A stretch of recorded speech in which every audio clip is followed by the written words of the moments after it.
Dadville. Yeah. Hi, I'm Dave Barnes. And I'm John McLaughlin. And welcome to Dadville. Dadville is a podcast where we talk about life, love, and the pursuit of awesome dadding. It's funny thoughts and deep talks. So please, enjoy your time here in Dadville and enjoy this episode with Jon Acuff. With us today, John, you're a pro. I consider you a pro. Do you know that? Just kind of like a pro. And for the listener, that he's not speaking to me. He's Jon Acuff. John, he turned the chair fully. I did. Like went right by the first John. Yeah. It was No, weird. he even lifted his head over me. He had an easier John to talk to and rotated extra. But I left my body facing this way in case you did want to take some of it. Yeah. The shrapnel of the compliment.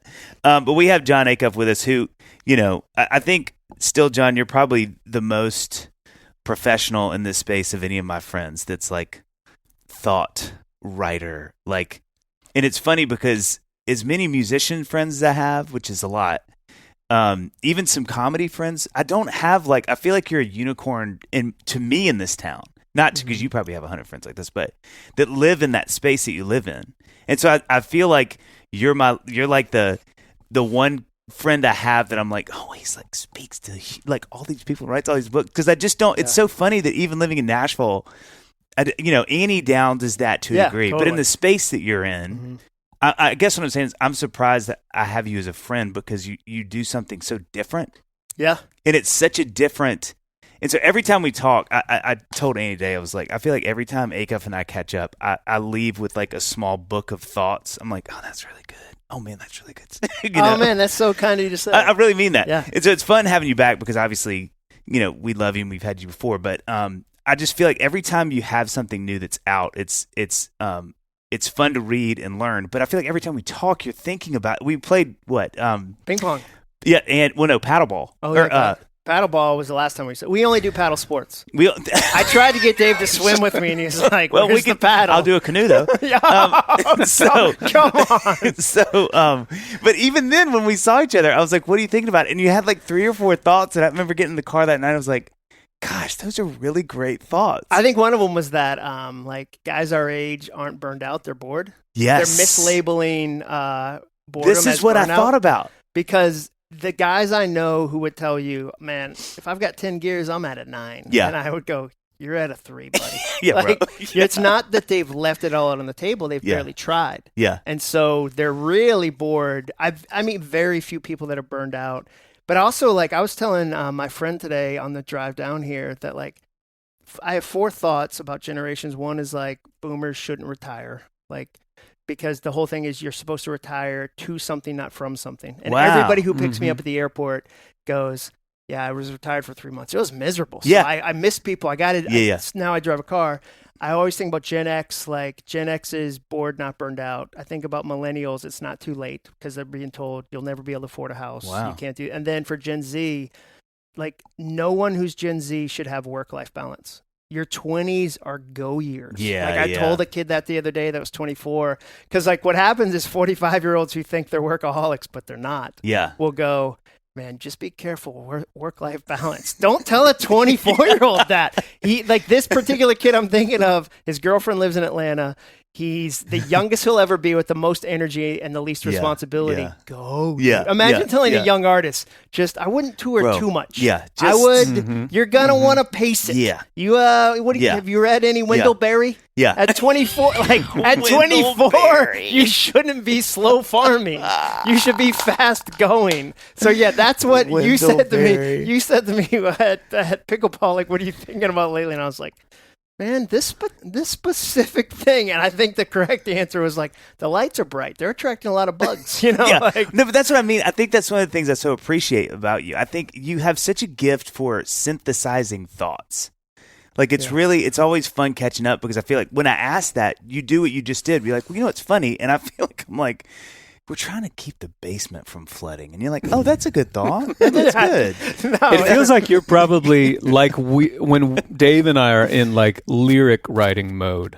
I feel like I can go into a mode where, but I'm not in this mode all the time. But when I'm working on a record and I'm working on lyrics specifically, I'm going on a run. I'm trying to come up with some kind of thoughts like this and how to, that's probably the headspace you're always in. I mean, when are you writing these thoughts down? Are these like you wake up in the middle of the night, scribble it out? I would say all day. Like I really started to kind of curate thoughts, I don't know, 20 years ago where I started to like take care of them.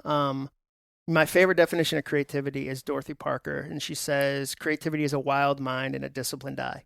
So the wildness is you collect a bunch of different stuff. The way a restaurant menu was written, a song lyric, something your kid said, something you overheard, and then the discipline is you see the connections and you tell it in a way no one's ever told it. So for me, I think of ideas like I've got a rock tumbler for a brain, and I'm throwing in a lot of rocks in there. And then like occasionally when it's time for a book or a speech or a podcast, I go, man, that would be a fun one to pull out. And I have to, like, I like to write them because otherwise it's really chattery. Like my big thing, like I wrote this book, Soundtracks, about mindset, and the core of it is if you can worry, you can wonder. So if you have a lot of ideas, a lot of energy, stress, whatever the word is you want to use, you can just apply that to something that's positive. And that's how, once I learned that, it was like, oh, I'm not something to fix. I'm something to have fun with. Yeah. Like I don't have to wake up in the morning and go, oh, I still have a lot of thoughts. Which sounds like something you told a lot of girlfriends in high school. I like that a lot. Yeah, a lot of girlfriends. I appreciate. I took tap dance in high school, so I'll just put that out there. You assume how many girlfriends that generated. You got the girls the way you needed to. Yeah, I told my kids. They said, "Were you cool in high school?" And I said, "I was youth group cool, which is a different kind of very cool. different cool." Yeah, it's not. I tell rural youth group. Cool. I tell people it shows that a girl is true story. A friend of mine has a daughter. They were listening to songs. Some of my music, she walks by the room, they were studying with friends, and she's like, oh, they listen to Dave's music. So I stopped. True story. The daughter says, the friend says to one of the daughters, like, this music is cool. Who is this? And she goes, oh, it's this guy, Dave Barnes. And the girl says, well, is he famous? And the daughter answers, he's homeschool famous. Which I was like, that's very appropriate. Yeah. And only getting bigger. Yeah. Now, COVID really helped you a lot. Just got the homeschool. Yeah. I mean, in a way, was she maybe meaning he's so famous, even the homeschoolers know about him? Well, that's what I tell myself and kids. Yeah. Just for posterity. My kids say I'm regionally famous. Yeah. Because I get recognized at Costco, church, and the Nashville airport. And so they're always like, that's Those it. are markers. And that's it. And so like I can barely buy chicken burrito bowls at Costco without getting stopped. Just stop. I would love to know, you probably know this because this is the way your brain works, but I would love to know what the Venn diagram, like how do those three, why those three? I think they just have dad. That's why Dadville works for me. Yeah. Like, I don't have to pretend to come on here and be like, man, what are dads thinking about? I'm like, I own a Costco hoodie that just says Costco all over it. It's white. It looks like Japanese streetwear almost, except Kirkland made it. And like, when I wear that, my kids are like, Dad, no, it's too dad. It's too much. Like, so I think it's just dad. I think it's the dad. So when you have these thoughts, do you then, because obviously you're having these thoughts based on anecdotal living your life and all that kind of stuff. Then before you kind of let them out, are you like, all right, let's sort of like pressure test these? Oh, 100%. Yes. How do you go about that? Isn't Jenny's a huge part of that, right? Oh yeah, I would say Jenny's like a co-writer with me. Yeah. And I was always encouraged when Jim Gaffigan said that about his work. Yes. That was like, oh wow, that's really eye-opening. They officially write jokes together. That was really eye-opening to me. So, an example of that would be the other day, I was inside. It was the snow day here in Nashville, and my two kids who are 19 and 21-year-olds, the 21-year-old asked the 19-year-old, you want to go play in the snow? So they went out, and there was a part of me that wanted to go, but I'm learning this lesson that as you would parent adult children, you have to deliberately create moments where they get to be friends, not just siblings. So if I go out as the dad, changes the whole dynamic. Right. But seeing them play was the bigger win to me. So I posted a story about that on Instagram, and somebody responds and goes, you'll never know when the last time you play in the snow with your kids will be. My kids are older. Put down that pen and stop working and go play. Or you'll regret it. And so the thought that generated for me was, I don't believe in regret that way. Like the idea that one more time would have me never regret. Like I'll always feel that. Right. Also, That's my wife is 47 and she hung out with her dad that day in the snow. Like the idea that the last time, I just don't believe in that anymore because I think that puts pressure on people. So I'll have an idea like that. I'll capture it. I'll write about it. I'll talk about it. I'll think about it. And then I will test it. So like for me, like we're doing our first live event in April, which feels like a big deal. Yes. It's at the factory. I can't wait. But those are ideas that I've tested over 10 years, meaning at companies that I talk to, with people in challenges. Like where it shifted for me was when I started to share stuff publicly and go, oh, that didn't just work for me, it worked for other people. Or, when I explain it that way, nobody gets it. And so like I really got serious about kind of ideas and creativity and changing my life when I was in my mid-30s because I just hit this kind of wall. And so I tried it by myself for a while, and then I started to publicly go, hey, try this, see if this works for you. And people would go, yeah, it didn't work for me this way, or it did work for me this way. And so then I just feel like all day I'm honing. And then the best stuff makes a book. The best stuff makes an event. Yeah. But I enjoy it. Like it feels like a hobby. Well, and you're so naturally, you lean that way. Oh, yeah. I don't have to. It's harder for me. Like I was thinking about that today. My best Malcolm Gladwell is terrible. Like I'm a terrible, almost Jim Collins. Yeah. Like and I can tell when I'm trying to be that. My wife will tell me. Like she read 17 chapters like 6 months ago of this new book, and she liked 2 of them. And I'm like, who wrote these other 15? And I was like, ugh.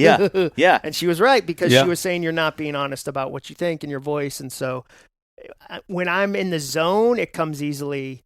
And it's still a lot of work, but it definitely flows easier. So there's 500 million things that we could talk about that you just talked about. One of the things I want to loop back really quick because you have these books we want to talk about too.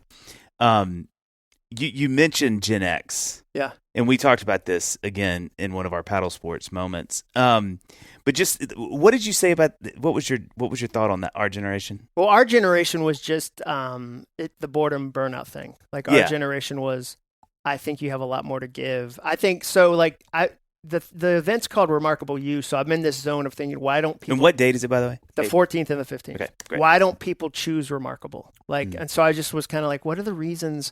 Because if you're offered it in black and white, you'd never choose average. If you said you can have a remarkable marriage that gets better every year, and you have private jokes with each other, and you love each other, and you still light up when you see her across the room.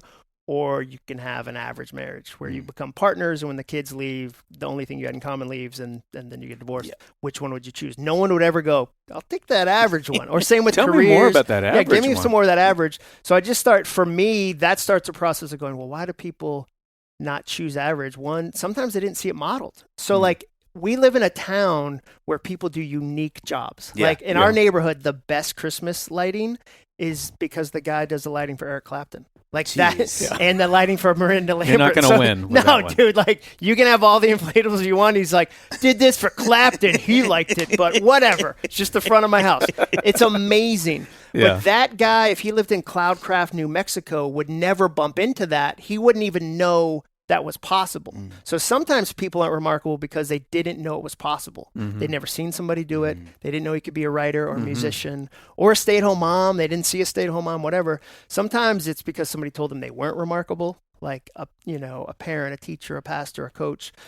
Sometimes they think it's going to be more complicated. Like one of the biggest lies that holds people back is, it's so dumb, but mo money, mo problems.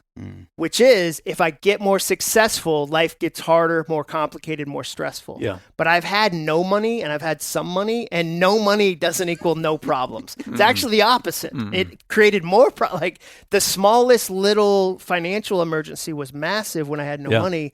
So like, but sometimes, and then there's this new idea I'm playing around with called an acceptable success line, an ASL, where it's this line people accidentally draw on how much success they'll allow themselves to have. And it's often based off like how you were parented, the average salary of your 5 friends, where you grew up, your education. And when people approach that, they pull back or they self-sabotage. And I always tell people, like, if you want to figure yours out, just double your salary until you're uncomfortable. So if you're listening to this and you make $50,000, imagine tomorrow you make $100,000. Like, how do you feel? Okay, great. If you feel good, great. Double it to 200. Okay, double it to 400.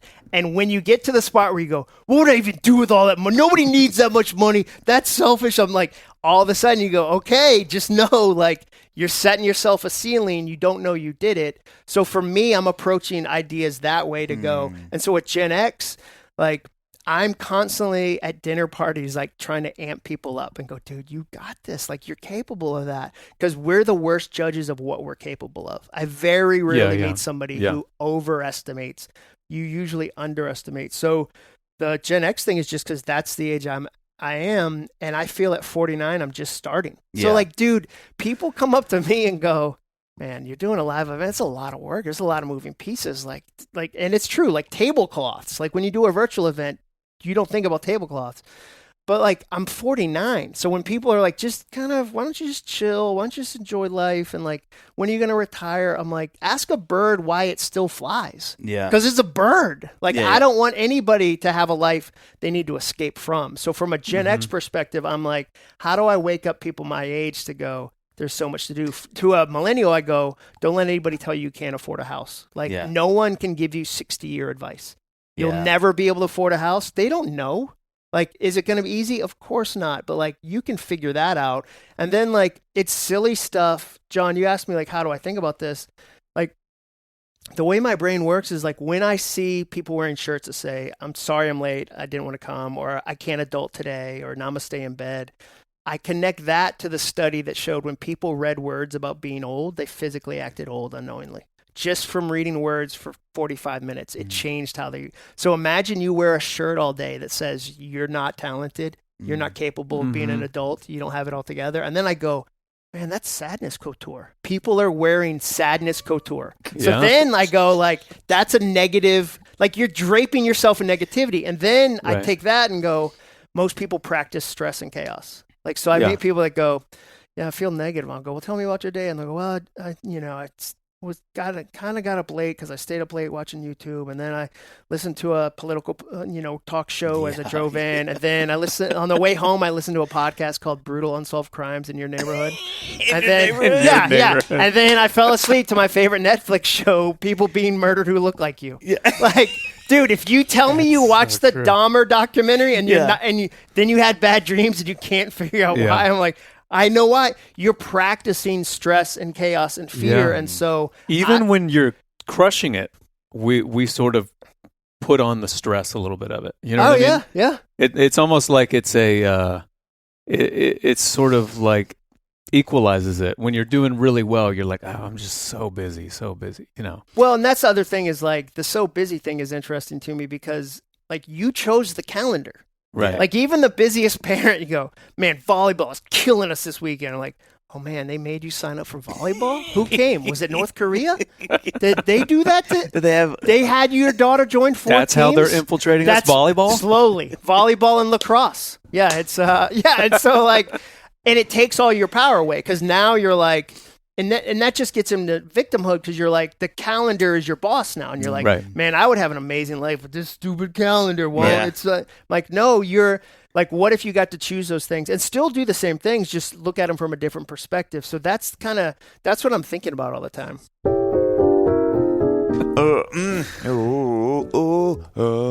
Hey, Dave. Yeah. What are you doing? Well, I'm embarrassed you called me, but it is my bathroom. I'm gonna try to woo Annie with just some singing again this year. You know, Valentine's. Okay. Yeah, it's right around the corner. And now that I bring that up, just how about committing to your health with Amy? Do you know what I mean? Just instead of just your love to her. Oh, okay. Yeah, for Valentine's Day. Yeah. I think that's a cool idea. Do you like that? Yeah. Okay. I mean, did you know that research shows that having a partner when pursuing a goal can significantly increase the likelihood of forming a habit? Oh, my gosh. If I've said that once, I've said it twice. Okay.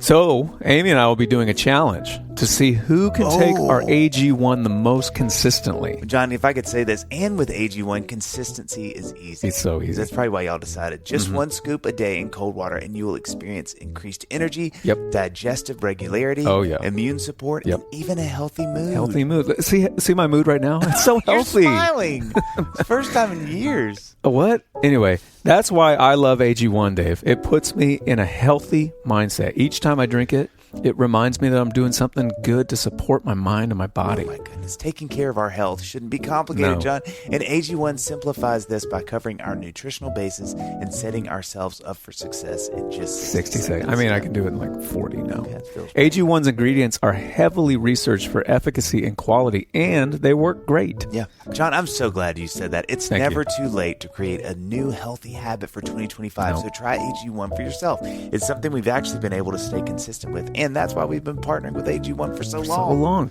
And AG1 is offering new subscribers a free $76 gift. That's right, $76 you when you thought sign they were up. going to say $75. They could have, and we would have been happy, but they went ridiculous. $76. Yeah. You'll get a welcome kit, a bottle of D3K2, and 5 free travel packs in the first box. So make sure to check out drinkag1/Dadville to get this offer. That's drinkag1/Dadville to start your new year on a healthier note.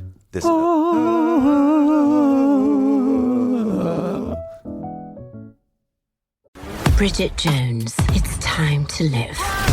This Galentine's Day, make a date with Peacock. I've set you up on Tinder. What? You're welcome. You can call me Rockstar. Bridget Jones.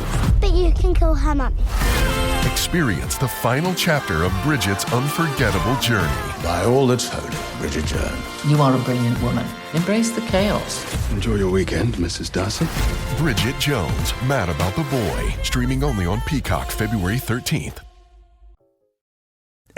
Again, there's just all these thoughts are so great, and they each are a podcast on their own.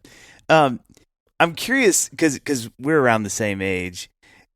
What are you taking away from conversations with men? Right? I mean, you sort of showed your hand a little bit, but I know that's something I think about a lot as I'm spending time with guys our age and kind of the season of life they're in, because there's a lot of consistencies. You know, there's a lot of and it's different for our space being in the entertainment space, because I laugh with a lot of my friends. It feels like so much of music is novelty is king. So Jon and I were never bigger than 2 years in, and no band really is. I mean, most bands are monstrous within the first 5 years, and then slowly you're either staying there, or kind of starting to go down. It's rare by the 15th year you're the biggest you've ever been. Some are that way, but it's mostly novelty. So the humor in our career is that I'd sit with my friends who want to be CFOs, and they're in the mail room, or the newsroom, depending if the mail's in the newsroom, and me and Jon are starting to play some of the biggest shows we've ever played at 26. Yeah.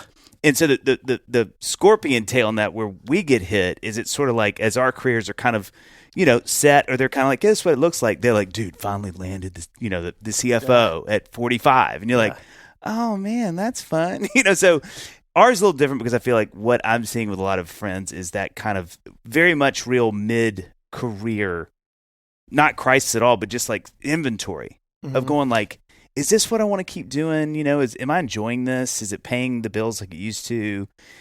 Which are really interesting conversations to have in your 40s. You know what I mean? Because you do have this I'd like to work for another 20 years. Is this what I'm going to do it? Should I think about other things? How do I, And so it's sort of taken me by surprise, because I think I wasn't ready to have these really kind of substantial conversations. And even with my friends that have jobs that are set, they're rocking and going, even those friends are really starting to say I don't know if this is what I want to keep doing. Well, I just think at this age, you lose the illusion you have 5 more spins. So for me, that's so good. For me, in 27, 34, I was like, I could do 8 other jobs. You know what?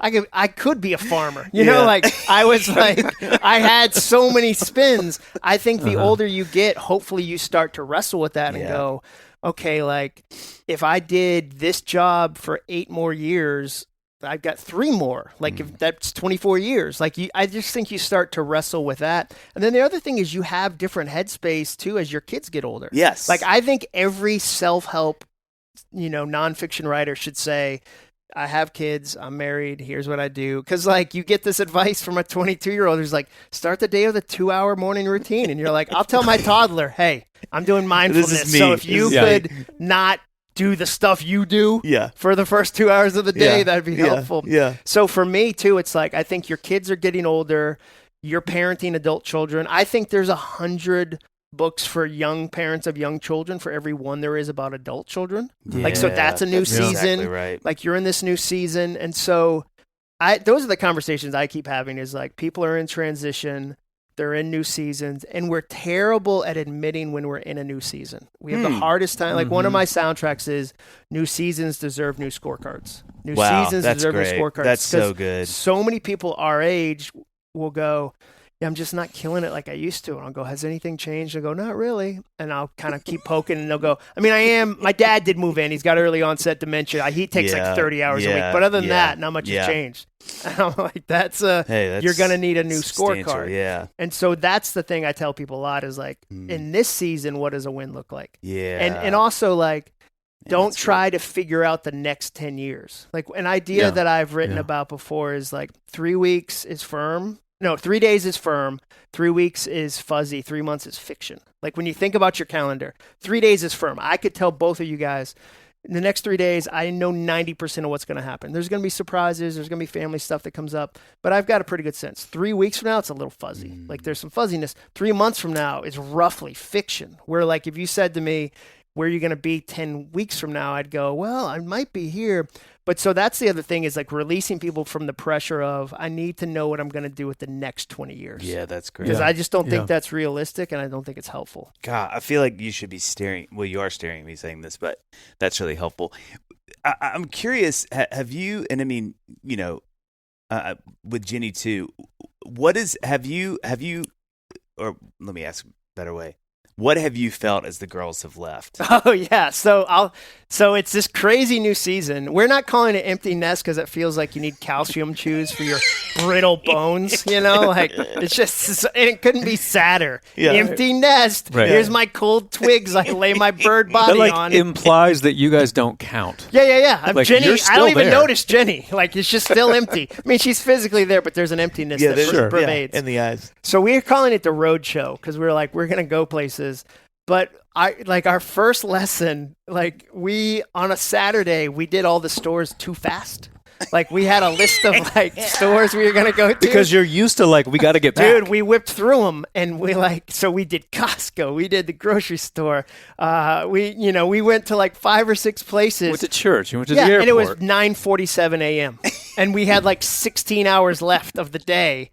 And so then that Monday was Labor Day, and it was our first like kind of holiday as just an empty nest situation. So I ran a 10K, and I was showered and done with breakfast and everything, and had run a 10K by like 8:45. So I said to Jenny, like I was so sitting there just going like, what are we going to do? I said, don't you have some returns to make at Ross and Walmart? She was like, yeah. I was like, let's go do those. So we get to Walmart, and in line at the Walmart return line, she goes, hey, just so you know, I know what's going on.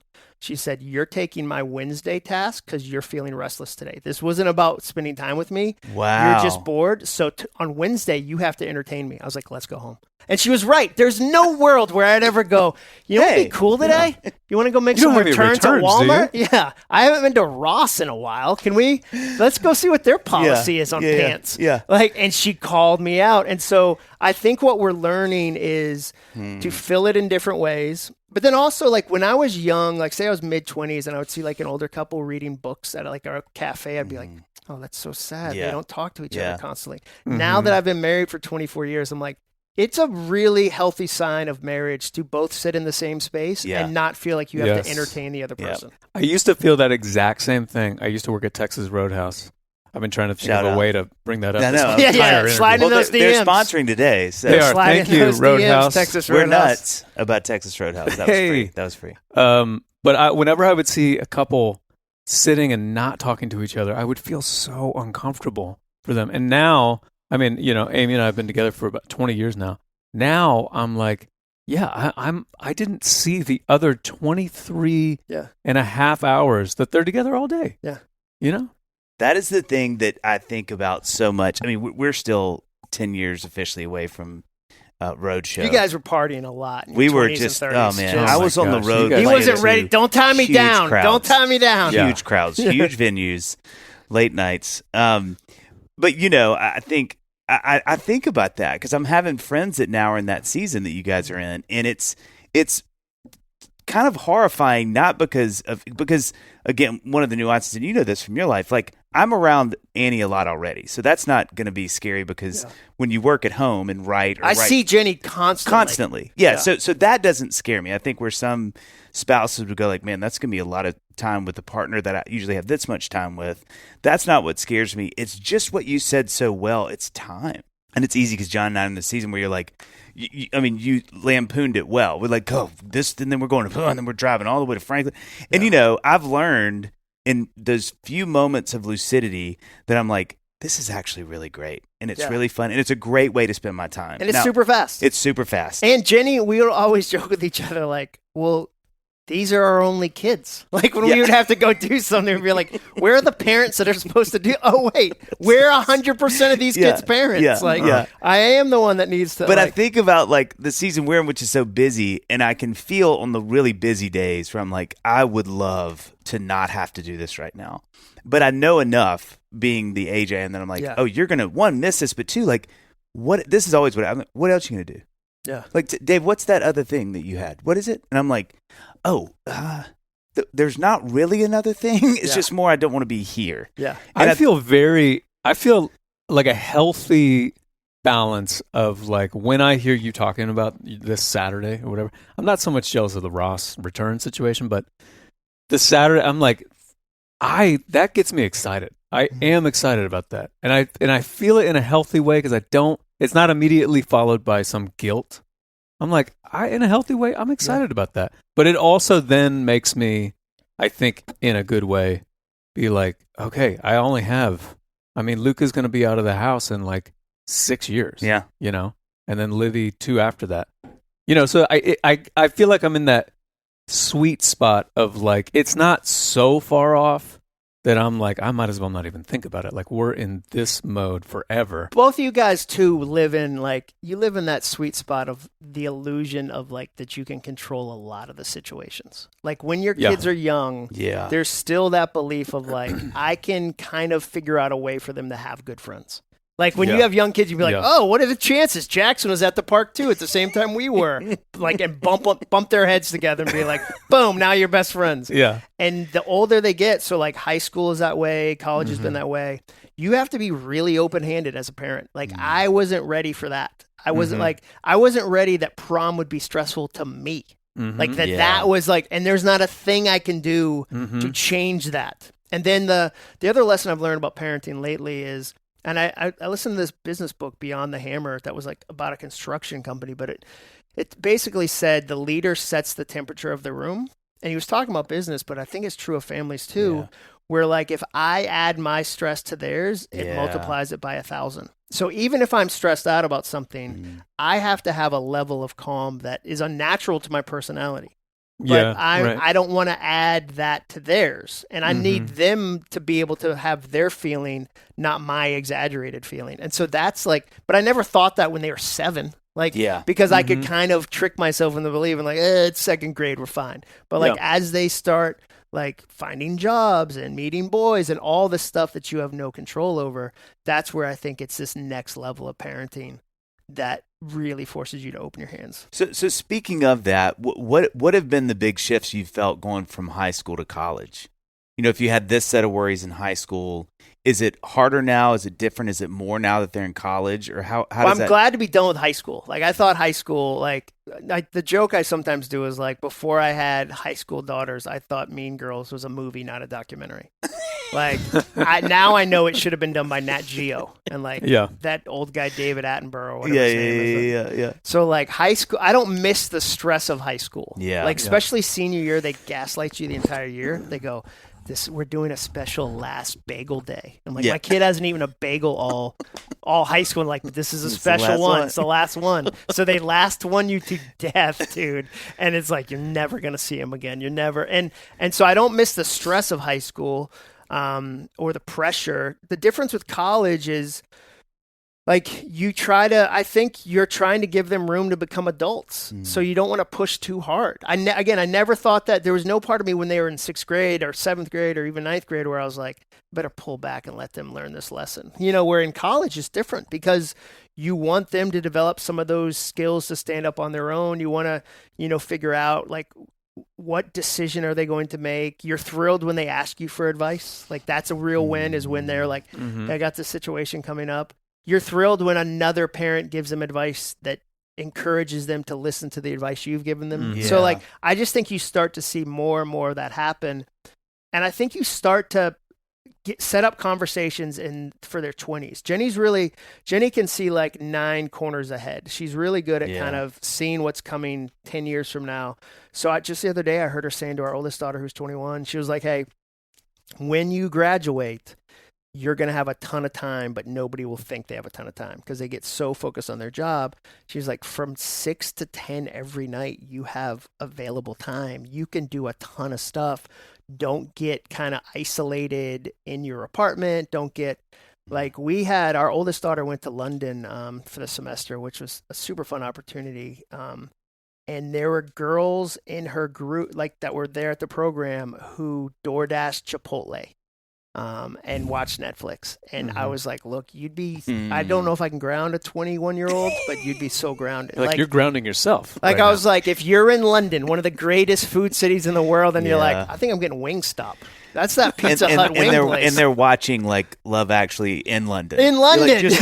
You're in Notting Hill. The first day she was there, she saw Hugh Grant buying flowers. No way. And I was like, they just released Hugh Grant for tourists. Like, it's Hugh Grant every season. Time a plane lands. Yeah, they go, get your scarf. And then he just goes.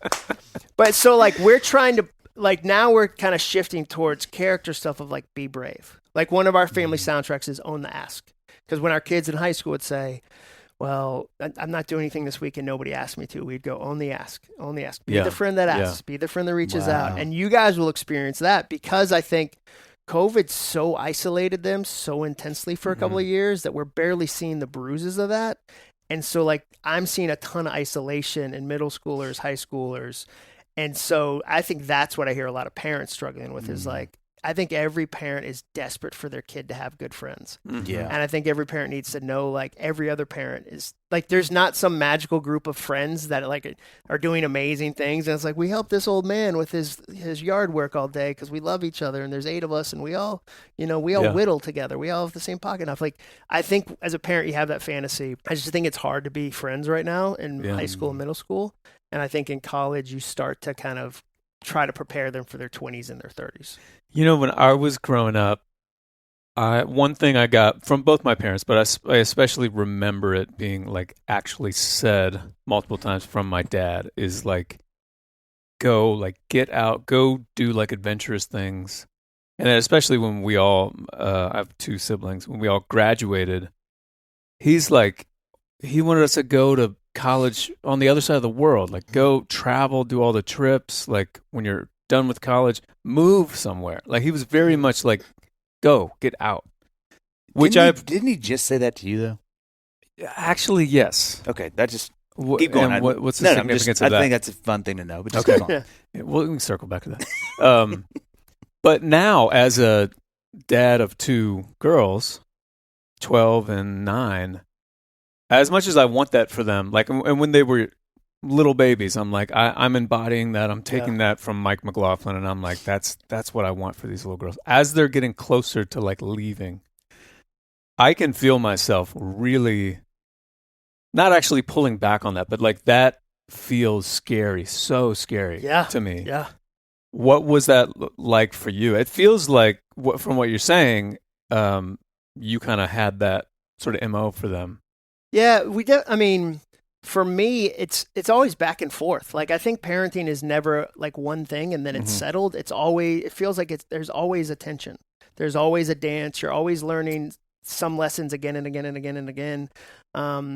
So, I mean, I think for me, like when it came to my kids and that kind of thing, like go be adventurous, we're always like, go be brave, but also be smart. Like you can be both things. And so like an example of that would be like one of the things Jenny always says is like any man who asks you for help at a gas station or on the side of the road is weaponizing your empathy to try to harm you. A teenage girl is never the solution to a man's problem at a gas station. Yeah, I can get behind that right now. And there's people, when I posted that, some people were like, what a fearful way to live. No, that's smart. Yeah. Like fearful is don't ever go to a gas station. Don't ever drive. Like, no, like you can say like any man who comes up to you at a gas pump and goes, hey, my car, I have a flat tire on the back. Can you help me? No, he's not. Nobody looks at a 60-year-old girl and goes, that's the person that'll fix my problem. Like, no. And so I think we were really good on like, let's not be dumb. Like, what does wisdom look like? But also, what does bravery look like? And so like, her going to London, I had that gut check of like, she's going to be gone for 4 months. Like, but then we went the second month and she toured us around, was jumping on and off the tube and like, here's the right stop. And so I really got to watch that and go, like, or my younger daughter did 9 weeks at camp. Like she did a 9-week summer camp as a junior counselor. And that's a long time. And so, but we were trying to get there. Like we always say, like, don't cry when they go to kindergarten, cry if they don't. Like that was the goal. The goal is that, like that, like, and so like, don't, be excited they're going to college, launch them. And so we were really deliberate about, okay, what does it look like to launch? But also not to, I think not to make the mistake of thinking you're done with some sort of degree of parenting. Right. Like that's been the surprise. I think there was a part of me that thought they go to college and like you're, 60% is done. It's not. It's just shifted into other things and shifted into other conversations. And then being the one that pursues. Like anytime I hear a mom or dad go, yeah, my kid doesn't call me from college, I'm like, well, do you call them? Yeah. Like anyone who's waiting on a teenage boy to call them from college, like it's not happening. Yeah. Like it's not like he's got it on a day timer and he's like, well, it's 4:00 on Tuesdays. Time to check in on Ma, see how she's doing. Like that's not going to happen. And also see that as a good thing because it means they're fully. That's right. So like I think that's part of parenting where there it can be some fear based is like you have to put aside some of your desires for the better desire. Yeah. Like in some of your, that's where I think there's tension. That must have felt so good to be in London with your wife and watch your daughter take you guys around, and she's got the city down, and she's it was nuts, and it was such a fun preview of like, oh, that's right, because she's an accounting major, so she's already got an internship lined up, and she's already doing these kind of adult things, and so we're constantly like trying to balance like what don't they know, what do they already know, how do we step in, but there's also this thing. Like, it's kind of a hot take for me, and I don't think most people agree with it. But I also think there's this sense of, like, how do you protect them in a smart way? So, like, an example of that would be, we live in Williamson County, and this other parent was like, got my kid a beater car. They got to learn how to be responsible. Like, they got to drive a terrible car. I drove a terrible car. And my thought was, why would I ever put my most precious person, my daughters, into a terrible car that's going to break down on the way to Birmingham to teach them a lesson? Hey, are you in a terrible neighborhood with no way to get out? Yeah, that's right. Now you know about money. Find your way out. And my thing is, now you know about money. Yeah, like my thing is, if they don't know that at 18, that's not teaching them. Yeah. So like we're trying to balance too. Like we didn't buy them a Range Rover, but we're like, you're gonna have a safe, reliable car. Yeah. What does that look like? And so I think we're just trying to navigate that. But the big thing is, we just looked ahead at people 15, 20 years ahead of us. And we're like, what are they doing? How are they doing it? Like, I look at people older than me as time machines. Because they've been to the future I'm trying to get to. And if I'm humble and ask them questions, they'll tell me how they got there. So we just got really deliberate with finding older parents or even business, like surrounding myself with business people that I go, man, they have the type of company I want. Like, they're 12 years older. How did they get there? What are the things they would do at my age? Like, and then I'll ask people all the time, like, what are you doing to stay you? Like, and everybody who's got a remarkable life is playing 100 little games behind the scenes. And most of the time they don't talk about them unless you ask. And then that's where I go, ooh, I'm going to try that one. Yeah. Like, ooh, I didn't like, that sounds really, they learned that lesson. I don't have to pay that price. I can just learn the lesson for free today if I'll believe them.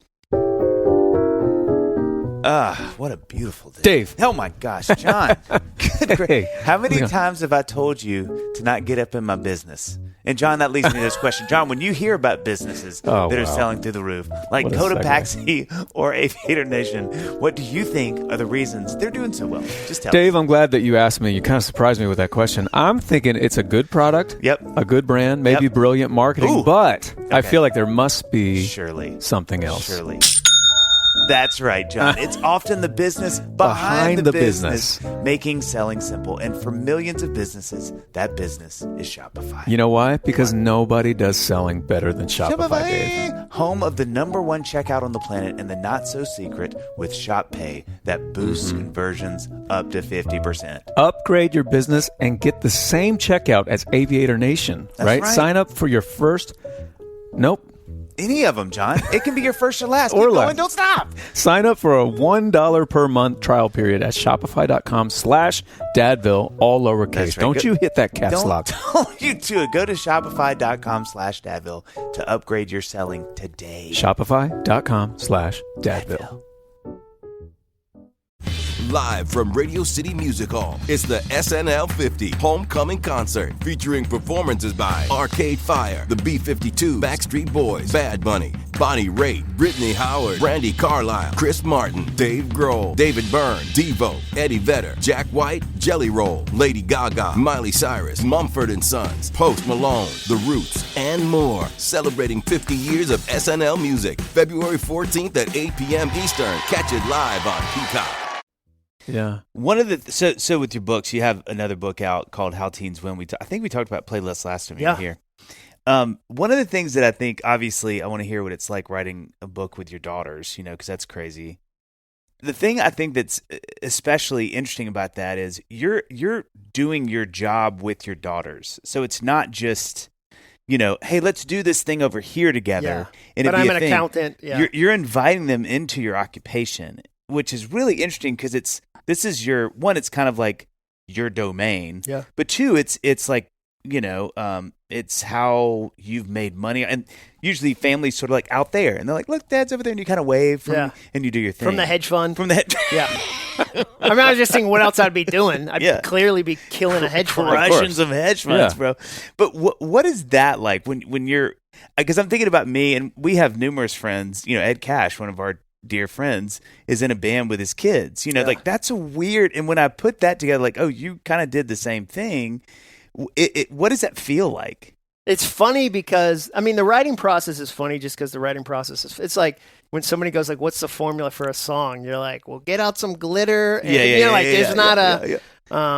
They always joke like it's like asking Stephen King what pencil he uses. It's not the pencil. Yeah. So like the writing process is funny. So a lot of times I would write something and then I would work it by them to go, is this right? Because I would go, here's 5 things teenagers are afraid of, and they go, 4 of them I hadn't even thought of. Like, what is Blockbuster Video? Yeah, that's what it felt like. I was like, you got the pressure of college choices, and they'd be like, not freshmen. Like, so they were a great voice because they are the audience. Yeah. So they had a built-in empathy. They didn't have to imagine what those people felt. Like, they were like, we're the people. So that was really helpful. Where it got funny was when we would do things like podcasts. And so like we would have a podcast and I'd be in one room, they'd be downstairs together, like on their mic.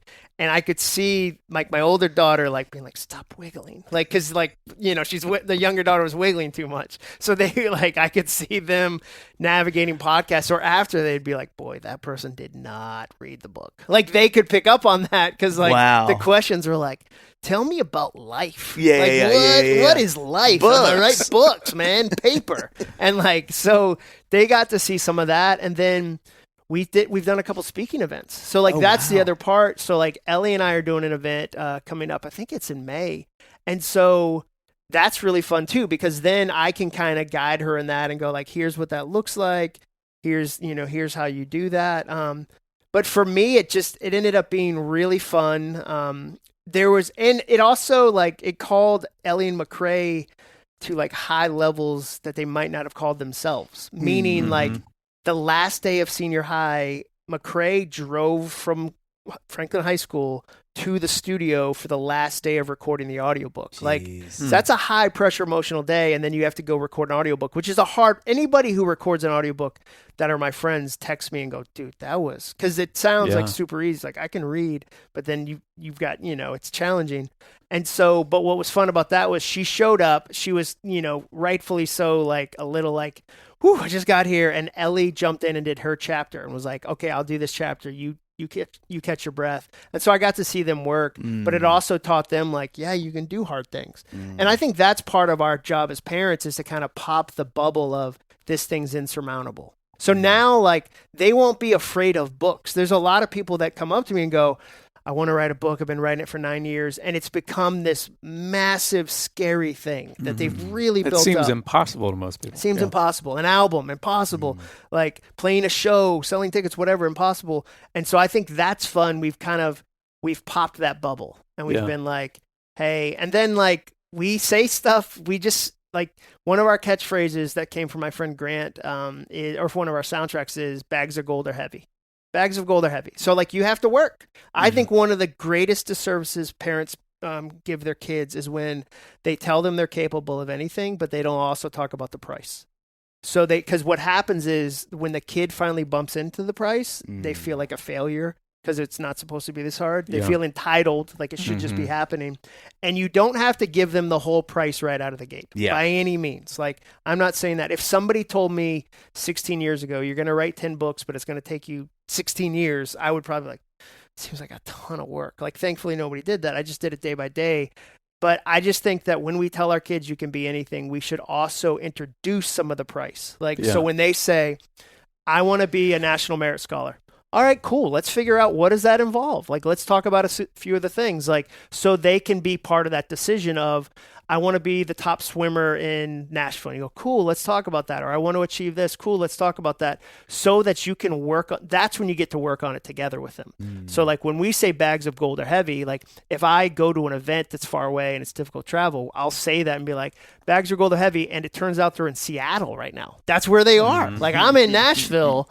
It'd be easier to just stay in Nashville, but like I gotta go on a flight and go get it. So we try to instill that so that they're not surprised that hard work is required for good stuff. Yeah, and they don't hate the hard work. They're not afraid of it, but because I've just seen a lot of friends who their parents were super super encouraging. They crushed that part, but they never did the second part, which was like, you're going to have to spend some alone time writing. Like if somebody said, how do you be a good songwriter? You'd be like, man, you have to listen to so much music. You have to, there's a lot of alone, like it's not, the quick version, because the challenge is we see kind of the before and the after. We don't see the during. Like it takes me 600 hours for the middle of a book, and it's not fun and it's hard and I'm working on it, but the result is great. I'm willing to pay that price now. Like if you said to me a book costs 1,000 hours, I'm like, those 1,000 hours are worth it. Like they're gonna be hard. The middle, I'm gonna hate it. I know I'm gonna, but it's worth it. So I think that's the dance as parents, is you're trying to show them the future so they're excited to chase it, and you're trying to figure out what that is. But you're also helping them with the price along the way to go like, yeah, we can do that. Like, yeah, we can, we can figure that out in a way that encourages them. You don't give them the full price because that's discouraging, but you also don't give them no price, because then they get this sense of like, it should be happening. I'm a failure. I've done something wrong. Right. Oh, go ahead. No. You want me to go? Yep. You want to go? No, you go. I'll go. So, I'm always trying to like parallel my experience onto our guests, but my daughters are way This is your podcast. Yeah. So they're way into music. They love musical theater, all that kind of stuff. I grew up doing musical theater, playing piano and singing. So it's great. But there are, especially on the piano, they'll sit down at the piano and they're doing all the things that I did when I was their age. Like they don't want to, slow down. They don't want to play to a metronome. They want anything that they play. They just want to play it way too fast. Like one of them is doing this thing with her voice. Amy was telling me the other day, she was like, can you get her to stop doing that thing? She's changing her voice. Yeah. She's trying to sound like so-and-so, Is it that like throaty thing? It's like the like nasally kind of, it's like, it's not, Amy and I both are like, her voice is beautiful and she's like messing it up doing this thing. And for my wife, she's like, it's driving her crazy. And it's kind of driving me crazy as well, but I'm like, there's nothing I can, like I had my version where I was like trying to sound like Ben Folds for like 8 straight years. And then eventually you just let that dream die and you got to find your own voice kind of thing. But it's tough because you have to try to figure out, there are some things that, this is what I do. So I'm like, I do want them to have some benefit of like their dad kind of knows how to play piano. 100%. But I also don't want to just, hover on them and be like, don't do that thing. Don't do that thing. Yeah. Because nobody could have told me back when I was their age to stop doing this thing. Some things you just got to find your way through. Dude, that's really wise. And a friend of mine was saying essentially the same thing with his kid. He was like, he's 16, he doesn't have his act together, he's late for school, all this stuff. And I said, how old were you when you got your kind of act together? And he was like, about 34. And I was like, no offense, maybe with your amazing parenting, you're going to shave off 2 years. Yeah, 2 years. Right. That still leaves 16 years. So as a parent, I can't give myself 16 years to mature, and I want to. Like, that's one of my biggest struggles is you don't have to do it this way. You can skip all that, but there's some things you can't skip. Right. And I think one of the hardest parts of parenting is when they get their own bruise. And you don't want to see you don't want to see that. And you hate that for them, but there's just some things in life where it's like, I had to go through that hard thing. I had to learn that thing. But again, I think where it gets into judgment is when you think they're doing something wrong that you could fix and speed up. But with yourself, you would when somebody ever goes what advice would you give your 16-year-old version of yourself? I'm like, he wouldn't have listened. Oh God, totally. I was not at 16 going, man, I hope that guy will show up. Just give me some advice. I hope there's a guru here. Knowing that the only question you're going to ask you in the future is is your wife hot? Yeah. Are we poor? Yeah. Do we have money? Do you have a Lamborghini? Yeah. How many Lamborghinis? Yes. Yeah. Let's talk hoverboards. Yeah. Well, you know what's funny? We had one of the funniest moments with my oldest last night, and this is exactly what you're saying. We got an email from the school he goes to that he had gotten a demerit last week, which is really uncommon for him. So, Andy and I were both like, oh, that's weird. From the school, he had not done some homework. He's in the 7th grade. So, it's not a big deal. We were like, that's really uncommon. So last night, I have laughed about this so much this morning. We're like, Bud, so you got the, we weren't on him, but it was just hey, what happened? And he was like, I just totally forgot. I got there and it was I just totally forgot. And Annie, it's well, this is just so her too. She's like, well, do you feel like maybe should we think about that kind of in the future? And he goes, well, it's it's sort of like my demerit. And we were like, touche, young man. Touche. My demerit. He was like, it's on me. I'm suffering the consequences. I'll figure it out. And we were like, well played. Well that is played. Great. Yeah. I started laughing, and Annie goes, what did he say? And I was like, Ben, say it again. And then she started laughing. I was like, okay. That is okay. Great. But, you have these moments where, to your point, John, it's if we're not careful, we'll just hover and everything is you're trying to overcorrect, overfix. And I think to have moments where oh yeah, this is, at some point, this is your life. You get to figure that, and especially in these early years, where you're let them learn, pull them back in, let them out. Kind of. Well, when the mistake doesn't cost a lot. That's so exactly if he learns that mistake at exactly 7th right. grade versus 27 and loses a job. Yeah. Those are two very, that was a cheap lesson. Yes. One demerit is yes. There's a soundtrack, let your kid learn cheap lessons. Yes. In middle school is a cheap lesson season. Yes. It just is. So it is. But it's trick. What's great about that is that Ben was I just forgot. He's completely with you in the room on the same page. Guys, I totally forgot. Yeah. It's my demerit. Yeah. But if he were to just kind of just 1% be dodging it a little bit, then I would be this is a cheap lesson, but he's not learning it right now. Yeah, so now for me, it's this is nothing. Yeah. I'm 42 years old. I can see this is a great story, whatever.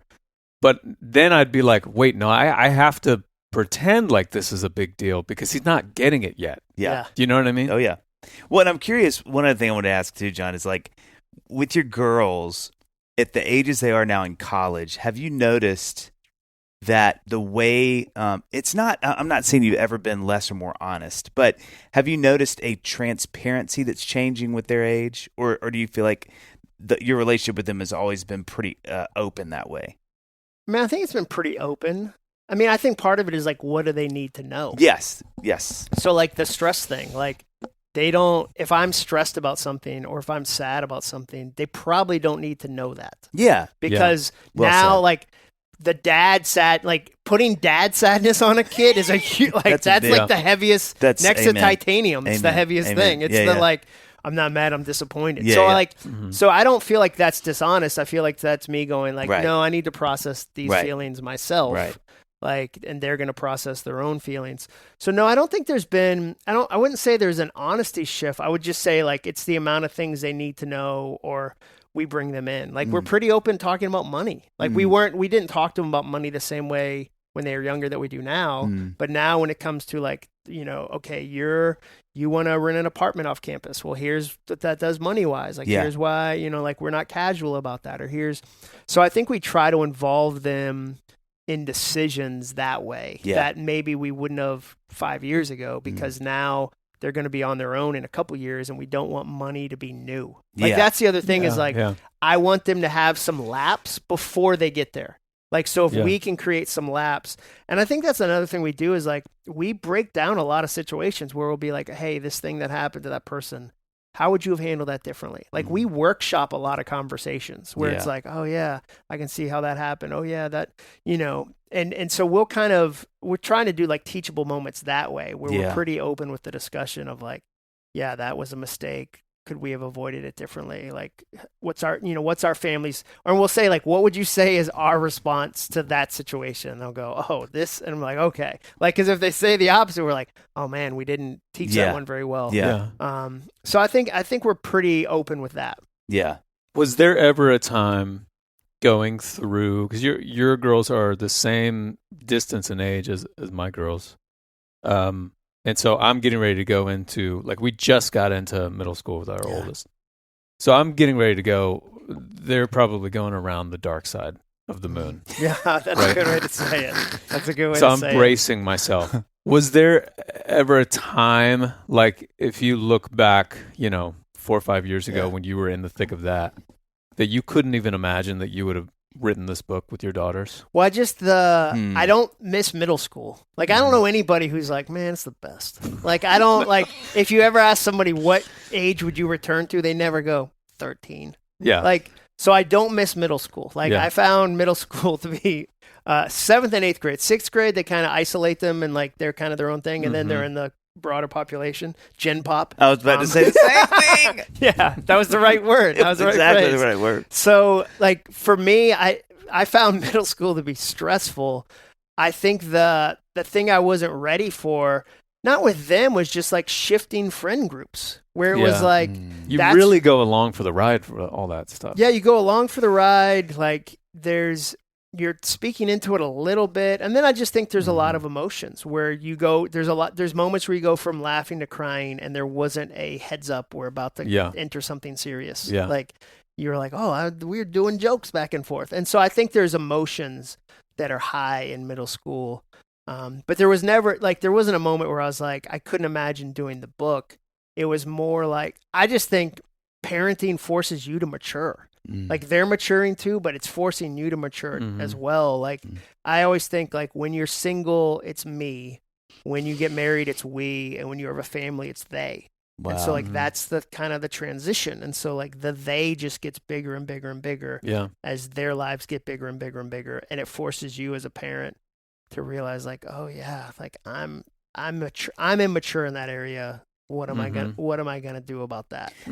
I really feel like if I could go back to my 16-year-old, no, if there was a piece of advice I wish I had known more about early kind of family, and I would say even marriage, is how not